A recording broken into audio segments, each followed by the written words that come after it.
அப்போ எனக்கு விஜய் வந்து இவ்வளோ பெரிய மக்களை வந்து கவர்வார்ன்றது தெரியல, யாருக்கும் தெரியல. ஒரு புது ஹீரோ வந்த மாதிரி இருந்துச்சு. நல்லா ஒர்க் பண்ணோம். அதில் தான் ஒரு டைரக்டர் வராங்க. அந்த டைரக்டர் வந்து கம்போசர்கிட்டேருந்து எது பெஸ்ட்டு எடுக்கணும் தான் அவங்க திங்க் பண்ணி வருவாங்க. கண்டிப்பாக வருவாங்க. அவங்க வந்து நம்மளை டெஸ்ட் பண்ணுற அளவுக்குலாம் கிடையாது. ஏன்னா டெஸ்ட் பண்ணுற அளவுக்குலாம் இல்லையா, நம்ம தான் மக்கள்கிட்ட போய் சேர்ந்துட்டோன்னே எப்படி டெஸ்ட் பண்ண முடியும்? அவங்க படத்துக்கு என்னால் எவ்வளோ பண்ண முடியுன்றது வரும். ஹலோ சார், எப்படி இருக்கீங்க? வணக்கம், நல்லா இருக்கு அஸ்வின். சூப்பராக இருக்கீங்க. எனக்கு நீங்கள் உள்ளே வந்ததுலேருந்து அந்த வைப் தெரியுது. மன்மதராசா இந்த திருப்பாச்சி படத்தில் இருக்கிற பாடல்கள்லாம் எந்த அளவுக்கு வந்து ஒரு வைப் கிரியேட் பண்ணுதுன்னு உங்களை பார்க்கும்போது எனக்கு தெரியுது. அந்த அளவுக்கு ஒரு எனர்ஜியாக இருக்கிறீங்க. அதுலேருந்து தான் எங்களுக்கு இந்த மாதிரியான பாடல்கள்லாம் நீங்கள் கொடுத்துருக்கேன்னு தெரியுது. கிட்டத்தட்ட 2000 2010 வரைக்குமே ஒரு 50 படங்களுக்கு மேலே தமிழ் சினிமாவில் தவிர்க்க முடியாத ஒரு மியூசிக் டைரக்டராக இருந்திருக்கிறீங்க. கண்டிப்பாக உங்ககிட்ட நிறைய கேள்விகள் உங்களுடைய ஏர்லி லைஃப்ல இருந்து நீங்கள் பண்ண படங்களில் இருக்கிற பேக் ஸ்டோரிஸு, சொல்லப்படாத விஷயங்கள், இது எல்லாத்தையுமே இந்த இன்டர்வியூ ஃபுல்லாக நம்ம ஷேர் பண்ணிக்கலாம்னு தோணுது சார் எனக்கு. ஓகே, ஸோ அதுலேருந்து போகலாம் நம்மளுக்கு. Okay. Jaya max music channel நிலையத்தாருக்கும் நேயர்களுக்கும் என்னுடைய பணிவான வணக்கம்.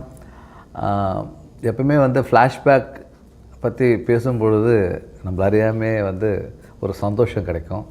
அதுவும் இன்றைக்கி அஸ்வின் வந்து என்ன கேட்க போகிறாருன்ற ஒரு ஆவலோட இன்றைக்கி ஜெயா மேக்ஸில் இந்த சேனலில் இருந்துகிட்ருக்கேன்.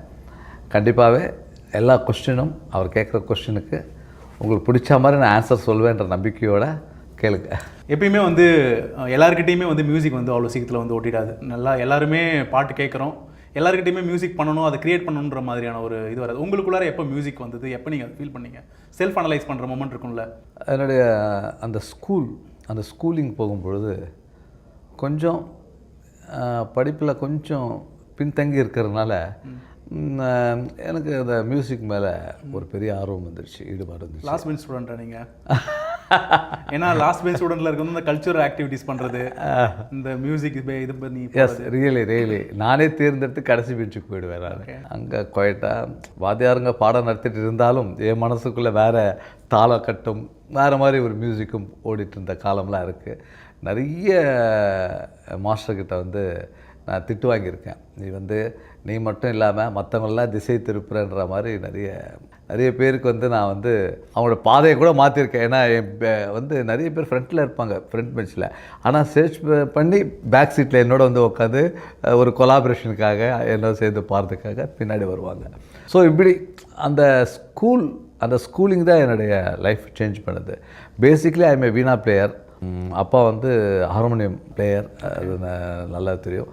அவர் வந்து பழைய மியூசிக் டைரக்டர். அவர் கண்ணாடி மாளிகைன்ற படத்துக்கு இசையமைத்தவர். ஸோ அந்த வீட்டில் சின்ன வயசுலேயே வந்து அந்த ஹார்மோனிய சத்தத்தோட அந்த வீணா சத்தத்தோடு நான் இருந்ததுனால எனக்கு அந்த இசையோட ஒரு பெரிய தாக்கம் எனக்கு ஏற்படலை.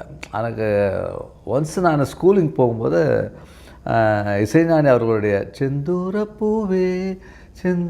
பூவே ஜில்லென்ற காற்றே இதெல்லாம் கேட்ட பிறகு எனக்கு இப்படிலாம் பண்ண முடியுமா, இப்படிலாம் சவுண்ட் பண்ண முடியுமா, ஒரு பெண் இப்படி பாட முடியுமா, ஒரு ஆணில் இவ்வளோ விஷயம் இருக்க, இவ்வளோ அழகாக பாடுறாங்களேன்ற ஒரு ஆர்வம் வந்துச்சு. அதுக்கு தகுந்தா போய் என்னுடைய தகப்பனார்கிட்ட சொன்னேன், மியூசிக்கில் வரணும்னு சொல்லும்போது அவர் உடனே அதை எந்த விதமான ஆட்சேபனை இல்லாமல் உடனே ஜிகே வெங்கடேஷ் சார்கிட்ட கொண்டு போய் என்னை அறிமுகப்படுத்தி நாங்கள் அங்கேயும் ஒரு 5th அசிஸ்டண்ட்டாக வந்து ஜாயின் ஆனேன். This is my life. GK Venkatesh Ilaiyaraaja அவர்கள் அசிஸ்டண்டாக ஒர்க் பண்ண, அவருடைய குருநாதர். அவர்கிட்ட ஒர்க் பண்ண மூமெண்ட்டில் நிறைய மெமரிஸ்லாம் வந்துருக்கும்ல சார்? இருக்கு, நிறைய திட்டு வாங்கியிருப்பீங்க. இருக்குது, நிறைய திட்டு தான். முதல்லலாம் வந்து எதுவுமே பர்ஃபெக்ஷன் தெரியாதுல்ல. ஒரு டியூனைப்போ ஆகிருக்க மாட்டோம், எல்லாம் ஆர்வமாக பார்ப்போம், எல்லாருமே அதிசயமாக பார்ப்போம். ஒரு மைண்டு ஒரு மெச்சூர்டாக இருக்காது, எல்லாமே வந்து புதுசாக இருக்கும். நம்ம என்ன பண்ண போகும்போது அதிக பிரச்சனை தான் நிறைய இருக்கும். அவர் வந்து கம்போஸ் பண்ணும்போது நான் நொட்டேஷன் எழுதணும், அது நான் இம்ப்ரூவைஸ் பண்ணும்போது அவர் சொன்னதே பண்ணுன்னுவார். அதை உடனே நான் யோசிப்பேன், ஐயோ இப்படி சொல்லிட்டாரு, சரி அவர் சொல்கிற மாதிரியே பண்ணுவோம் சொல்லிட்டு நான் அதை ஓவர்டேக்லாம் பண்ணதில்லை. ஏன்னா நான் என் குருநாதர்கிட்ட படித்த விதமே வந்து இப்படி தான் பர்ஃபெக்ஷனாக படி இப்படிலாம் சொல்லலை, ஒரு அனுபவம் தான். அவங்க பாட நான் கேட்டிருக்கேன். அவங்க அந்த ஒரு வாட்டி சொல்லி கொடுத்தாங்கன்னா அதை நான் நிறைய வாட்டி ப்ராக்டிஸ் பண்ணி என்னுடைய நாலேஜை நான் வந்து டெவலப் பண்ண ஆரம்பித்தேன். ஸோ எல்லாமே வந்து நம்ம நினைப்போம் மியூசிக் வந்து சிலருக்கு தான் வரும், சிலருக்கு தான் வராதெல்லாம் இப்போ கிடையவே கிடையாது. எல்லாருக்கும் ஒரு என்ன மாதிரி மரமண்டைகள் கூட வந்து மியூசிக் ஈஸியாக வரும். காரணம் என்னென்னா, எந்த தொழிலும் நம்ம ஆர்வமாக அதில் உண்மையாகவே படிக்க ஆரம்பித்தோன்னா அது கண்டிப்பாக வரும். அதில் நான் வந்து என்னோடய இசைத்துறையை, என்னோடய இசை அதை வந்து உண்மையாக படிக்க ஆரம்பித்தேன், அதை ரசிக்க ஆரம்பித்தேன், படிக்கிறதுல ரசிக்க ஆரம்பித்தேன். அதுக்கப்புறம் நான் ஒர்க் பண்ணவங்க எல்லாருமே எனக்கு வந்து மாஸ்டர் ஆகிட்டாங்க. அது எனக்கு லைஃப்பில் ஒரு சேஞ்ச் ஓவர் கிடச்சிது. ஜிகே வெங்கடேஷ் கிட்ட ஒர்க் பண்ணி முடிச்சதுக்கப்புறமா அடுத்து யாராக இருக்கலாம் சார் நீங்கள் ஒர்க் பண்ண ஆரம்பிச்சு? நிறைய பேர்கிட்ட வந்து உதவி இசையமைப்பாளராக ஒர்க் பண்ணேன். அதாவது அந்த காலத்தில் வந்து இப்போ இருக்கிற மாதிரி 1 by 1 வந்து ரெக்கார்ட் பண்ணக்கூடிய வசதி அந்த காலத்தில் இல்லை. இதை நான் சொல்கிறது வந்து 80s 90s அந்த மாதிரி அந்த 84 தான், நான் 83 நினைக்கிறேன் நான் என்ட்ரி ஆனது. சார் 82 ஸோ அப்போல்லாம் வந்து என்னென்னா வந்து ஃபுல் ஆர்கெஸ்ட்ரா வச்சு பண்ணுவாங்க. ஸோ ஒரு இக்கட்டான ஒரு சூழ்நிலை. ஜிகே வெங்கடேஷ் அவருடைய ரெக்கார்டிங் நடக்குது. அப்போது எல் வைத்தியநாதன் சார் தான் கண்டக்ட் பண்ணார். அன்றைக்கி ஏதோ வர முடியல, அவரால் வர முடியல. அப்போ வந்து அவருக்கு அடுத்த அசிஸ்டன்ட் வந்து குணசிங் தான் இருக்கார். அவருக்கு கண்டக்ட் பண்ண வேண்டியது. அவர் என்ன சொன்னார், நீ பண்ணு சொல்லிட்டு எனக்கு அவர் நோட்டேஷன் கொடுத்து ஒரு ரீலை வந்து கண்டக்ட் பண்ண சொன்னார். அது கண்டக்ட் பண்ணோடனே அன்றைக்கி மியூசிஷியன்லாம் சேர்ந்து ஆரவாரமாக கை தட்டினாங்க. நான் ஃபஸ்ட் டைம் கண்டக்ட் பண்ணேன். அது வந்து ஒரு கன்னட படம், மக்கள் இரளவா மனத்தும்பான்னு ஒரு கன்னட படம். அது பெரிய ஃபேமஸான லக்ஷ்மியும் வரதன் சாரும் நடித்த ஒரு படம். அந்த படத்துக்கு நான் கண்டக்ட் பண்ண ஆரம்பித்தேன். சங்கர் நாக் நடித்த படம். அதிலேருந்து எனக்கு அந்த ஒரு நாளே வந்து என் லைஃப் மாறிடுச்சு. நிறைய பேர் கூப்பிட ஆரம்பித்தாங்க. அதுக்கப்புறம் வந்து ராஜ்கோட்டி, அப்புறம் வந்து K V Mahadevan sir, M S Viswanathan, அப்புறம் இசைஞானிக்கிட்ட வீணா பிளேயராக இருந்தேன். இந்த மாதிரி நிறைய பேர், நிறைய சங்கர் கணேஷ் சார், கங்காமரன் சார், எல்லார்கிட்டையும் வந்து நிறைய, அதாவது அவங்களாம் பொக்கிஷங்கள். அவங்கக்கிட்ட வந்து நான் வந்து ஒரு டியூட்டராக போய் நான் ஜாயின் ஆகியிருந்து என்னை டெவலப் பண்ண ஒரு காலம் இருக்குது. அதே போல் வந்து நான் என்ன தான் டியூட்டராக அவங்ககிட்ட இருந்தால் கூட நான் கம்போஸ் பண்ணும்பொழுது யாருமே இந்த பாணி இதை வந்து கேப்சர் பண்ணணும்னு நினைக்கல. எனக்கு என்ன இண்டிவிஜுவலாக தோணுதோ அதை நான் பண்ண ஆரம்பித்தேன். ஃபஸ்ட் நீங்கள் பண்ண படம் எப்படி சார் உங்களுக்கு அமைஞ்சுது? எப்படி என்ன? எனக்கு ஃபஸ்ட்டு படம் அமையல. எனக்கு வந்து சின்ன திரையில் சித்தின்ற ஒரு சீரியல் தான் எனக்கு அமைஞ்சுது. அதில் கண்ணின்மணி என்ற பாடல் தான் என்னோடய முதல் பாடல். ஆனால் நீங்கள் வசந்த வாசலில் பேக்ரவுண்ட் ஸ்கோர்லாம் பண்ணியிருந்தீங்க. அதுக்கு முன்னாடி வந்து வசந்த வாசலில் வந்து பேக்ரவுண்ட் ஸ்கோர்லாம் பண்ண ஆரம்பிச்சிட்டேன். நிறைய கன்னட படத்துக்கெலாம் வந்து என் பேரில், இண்டிவிஜுவல் பேரில், தினா பேரில் நிறைய பேர் எனக்கு வாய்ப்பு வந்துடுச்சு. ஏன்னா அப்போல்லாம் வந்து மியூசிக் டைரக்டர்ஸ் வந்து ஒன்லி சாங் தான் கம்போஸ் பண்ணுவாங்க. ஆர்ஆர் வந்து கம்போஸ் பண்ணுறது வந்து ரேராக இருந்துச்சு. அப்போது வந்து நிறைய ஃபிலிம் வந்து கன்னடம், தெலுங்குன்ட்டு எனக்கு அந்த ஆப்பர்ச்சுனிட்டி எனக்கு கிடச்சிது. கிரெடிட் போட்டு வருமா, கிரெடிட் இல்லாமல்? கிரெடிட் போட்டே நிறைய படம் வந்திருக்கு. தெலுங்கு படம் நிறைய வந்திருக்கு, கன்னட படம் வந்திருக்கு. கிரெடிட் என் பேர் தினான்னு போட்டே வந்திருக்கு. வசந்த வாசல் கூட நான் அப்போ மியூசிக் டைரக்டரே ஆகலை. அப்பயே நான் வந்து ரீரெக்கார்டிங் வந்து எனக்கு கிரெடிட் போட்டு கொடுத்தாங்க எனக்கு. அப்போ விஜய் அவர்களுடைய அந்த படம், அந்த விஷுவல்ஸ்லாம் பார்க்கும்போது எப்படி இருந்தது? அப்போ எனக்கு விஜய் வந்து இவ்வளோ பெரிய மக்களை வந்து கவர்வார்ன்றது தெரியல, யாருக்கும் தெரியல. ஒரு புது ஹீரோ வந்த மாதிரி இருந்துச்சு. நல்லா ஒர்க் பண்ணோம். அவ்வளோதான் தட்ஸ் ஆல். நீங்கள் அதுக்கப்புறமா பண்ண ஃபஸ்ட்டு படம் எப்படி சார் அமைஞ்சது? அது வந்து எனக்கு வந்து ஆப்பர்ச்சுனிட்டி. என்னுடைய டெலி ஃபிலிமும் சீரியலில் வந்து நிறைய பாடல்கள் வந்து ஹிட் ஆச்சு. அம்மி அம்மி அம்மி மிதித்து, மெட்டி ஒலியில், அப்புறம் அண்ணாமலையில், உயிர்கள் பிறப்பது பாசத்திற்காக, இந்த மாதிரி நிறைய பாடல்கள் ஹிட்டாக கேஆர்ஜே ஃபிலிம்ஸ் வந்து தினாவை போடலாம்னு சொல்லிட்டு அவங்க டிபி கஜேந்திர சார் மூலியமாக எனக்கு அந்த வாய்ப்பு கிடச்சிது. ஃபஸ்ட் டைம் வந்து மிடில் கிளாஸ் மாதவன் என்ற படம் தான் எனக்கு கிடச்சிது. அது வந்து மிகப்பெரிய எனக்கு ஒரு டேர்ன் ஓவராக கிடச்சி. நான் நிறைய படம் வந்து அசிஸ்டண்ட்டாக இருந்தேன். எனக்குன்னு கிடைச்ச முதல் வாய்ப்பு வந்து மிடில் கிளாஸ் மாதவன். அந்த படத்துடைய காமெடிகள்லாம் இப்போ வரைக்குமே மீம் கிரியேட்டர்ஸ்லேருந்து நாங்கள் திரும்புகிற பக்கம் இன்டர்நெட் எந்த பக்கம்லாம் இருக்குதோ மீம் கிரியேட்டர்ஸ்லேருந்து என்ன சோஷியல் இஷ்யூ வந்தாலுமே எல்லாத்துக்குமே மீம் போட்டு கிரியேட் பண்ணுற மாதிரியான ஒரு படமாக இருந்தது. ஸ்டார்ட் டு எண்டு வரைக்குமே வந்து காமெடியில் பின்னி பெடல் எடுத்திருப்பாங்க விவேக் அவர்களும் வடிவேல் அவர்களும். அந்த படத்தை நீங்கள் ஃபஸ்ட்டு நீங்கள் தான் பார்த்துருப்பீங்க. ஒரு ஆமாம், நீங்கள் டபுள் பாசிட்டிவ் பார்க்கும்போது எப்படி இருந்தது? அந்த சார் டபுள் பாசிட்டிவ் பார்க்கும்போது என்னால் சிரிப்பு அடக்கவே முடியல. ஒரு ஃபேமிலி சப்ஜெக்ட்டு, ஆனால் அதை மீறி வந்து காமெடியாக கொண்டு வந்துட்டு அதை டைரக்டர் அவர் ட்ரையலாக பண்ணார். அதுக்கு உங்கள் 2 பேரும் பண்ண காமெடி வந்து நான் மட்டும் இல்லை, அதை ரீரெக்கார்டிங் பண்ணும் பொழுது வாசிக்கிற மியூசிஷியன் எல்லாம் சேர்ந்து சிரிக்க ஆரம்பித்தாங்க. அப்பயே அந்த படம் வந்து மக்கள்கிட்ட வந்து பெரிய அளவில் போய் சேரும்னு நினச்சோம். அதே மாதிரி 25 வருஷம் ஆகுது. இன்னமும் வந்து அது எப்போ அந்த சீன் போட்டாலும் பார்த்த சீரியல் திரும்பி பார்க்கும்போது கூட நமக்கு அறியாமல் இன்னும் 25 வருஷம் இல்லை, இன்னும் 50-100 வருஷங்கள் ஆனாலும் அந்த படம் வந்து இன்னும் பேசும். அண்ட் ஆல்சோ வந்து அந்த காமெடிக்கெலாம் வந்து நல்ல பேக்ரவுண்ட் ஸ்கோர் நீங்கள் கொடுத்துருப்பீங்க. ஆமாம், ஓப்பனிங்கில் அந்த வடிவேலு ஆட்டோவுக்கு பூஜை பண்ணுற அம்மா காலில் விழும்போது அந்த வீணையில் ஒரு அதெல்லாம் வந்து அல்டிமேட்டாக இருக்கும். ஸ்டில் இப்போவுமே அது கேட்கும்போது அந்த சிரிப்பு நம்மளுக்கு மைண்டில் வந்துட்டு போகும். ஸோ அந்த காமெடி பிஜிஎம்லாம் நீங்கள் என்ன மாதிரி ஒர்க் அவுட் சார்? காமெடி இப்போ நிறைய பேர் கம்போஸ் என்ன பண்ணால் காமெடி சிந்தான்னு சொல்லிட்டு அதை தள்ளி விட்டுடுவாங்க, சவுண்ட் அது ஏதோ ஒன்று கொடுத்துட்டு எஃபெக்ட்ஸாக போடுவாங்க. ஆனால் அது என்ஜாய் பண்ணி நம்ம காமெடி என்ஜாய் பண்ணி பண்ண ஆரம்பிச்சுட்டுங்களேன், அது வந்து மக்கள்கிட்ட வந்து ரொம்ப அழகாக போய் சேர்ந்துருக்கு. அது எனக்கு ஒரு எக்ஸ்பீரியன்ஸ் என்னென்னா மிடில் கிளாஸ் மாதவன் தான். நான் அது சீரியஸாக பண்ணேன். ஹெவி சீனை விட காமெடி சீன் தான் அது நிறைய ஒர்க் பண்ணோம். ஆமாம், ஒர்க் பண்ணி சின்ன சின்ன கம்போஸ் பண்ணி சின்ன சின்ன பிட்டு. இவர் வந்து விவேக் சாருக்கு ஒரு என்ட்ரி, வடிவேல் சாருக்கு ஒரு என்ட்ரி, எல்லாருக்கும் ஒரு என்ட்ரி ரொம்ப பிரமாதமாக அமைஞ்சு ஒரு படம். அவர் பெட்டில் கீழே வழுக்கி விழுந்துருப்பார். அப்போ கூட அந்த பேக்ரவுண்ட் ஸ்கோர்லாம் ரொம்ப ரொம்ப ஃபன்னாக இருந்தது சார். சீரியஸ்லி இப்போ வரைக்குமே பார்த்தாலுமே ரொம்ப ஹாப்பியாக இருக்கும் அதெல்லாம் பார்க்கும்போது. நான் அதுக்கடுத்ததான் கிங் படம் உங்களுக்கு வந்தது. ஆமாம், பிரபு சலமன் கூட நிறைய படம் 2-3 படங்கள் பண்ணியிருந்தீங்க. ஆமாம், அந்த படம் எப்படி சார் வந்தது? என்ன சார் கிங் வந்து எனக்கு ரொம்ப டிசப்பாயிண்டான ஒரு படம் சார். நான் ரொம்ப அந்த படம் தான் என் லைஃப்பை வந்து புரட்டி போட போகுது.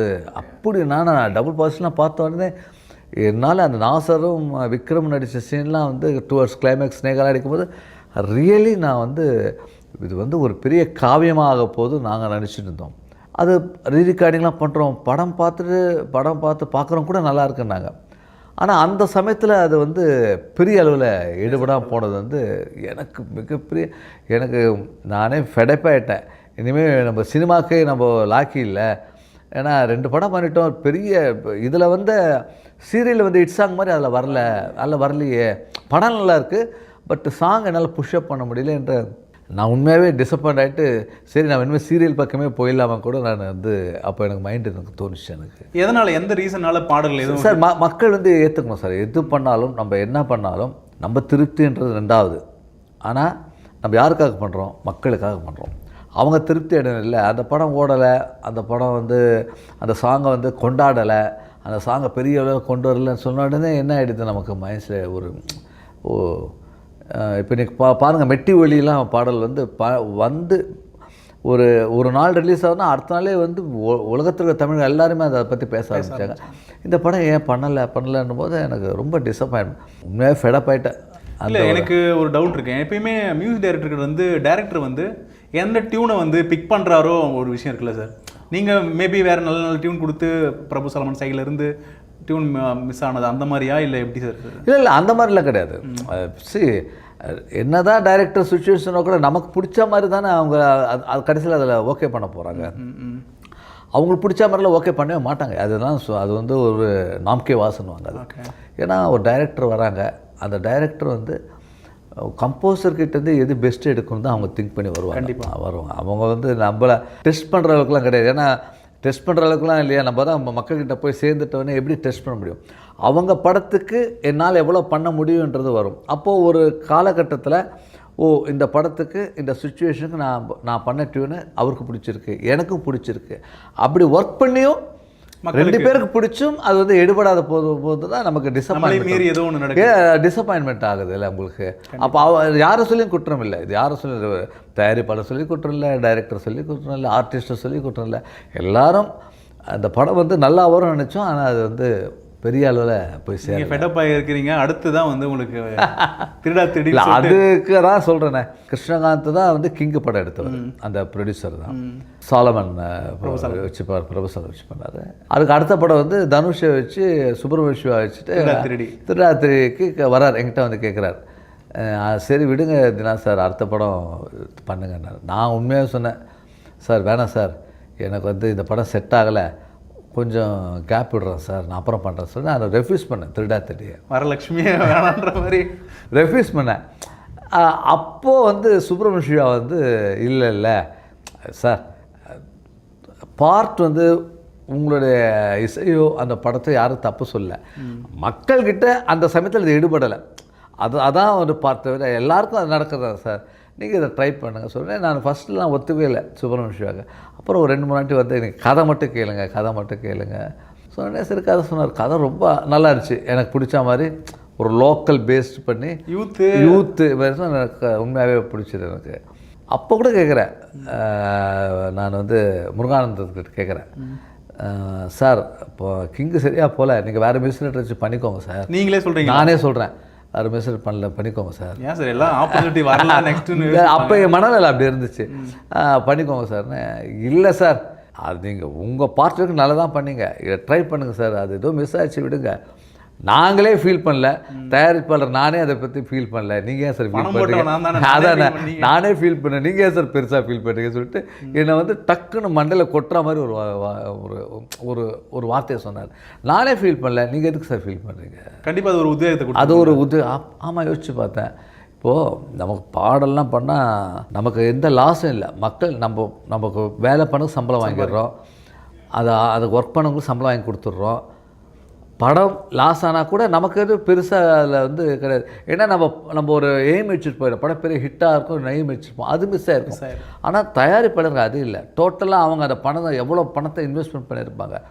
அவரே வந்து பரவாயில்ல சார் இந்த படம் நான் எடுக்க போகிறேன், நீங்கள் தான் மியூசிக் கம்பல் பண்ணுறாரு. சரி பண்ணலான்னு தான் உட்காந்தோம், தட்ஸ் ஆல். மாறிடுச்சு கதையே.